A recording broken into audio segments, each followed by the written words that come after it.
You know, it's interesting. One of the things that we're seeing now in New York is the slow transformation of downtown transportation via City Bike, where it started as a sort of weekend jaunt.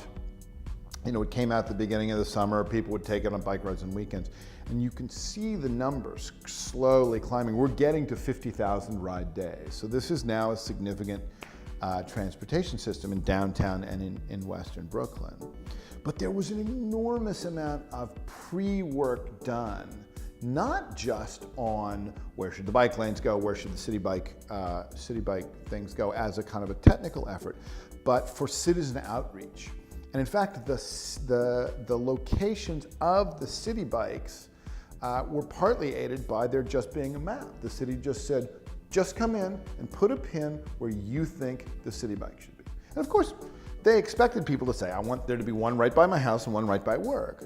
But what they were really doing was identifying those citizens who cared enough to engage in that exercise, and they could look at the aggregates of those pins and get some sense of it. And what that map became, in a way, was a conversational object. It wasn't just we're aggregating data. They could have done that with a polling firm. They were saying, we're identifying the people who care about bike transportation, and we're giving them something to talk to each other about. And so they used the tool both to get information, but also to kick off a civic conversation. And the fact that people were talking about City Bike, excited about City Bike, had some sense that it was coming, generated something among those of us who use it that you couldn't have done with unlimited spending on billboards and subway ads, because it came from our friends and neighbors, not just from, you know, sort of outbound civic communication.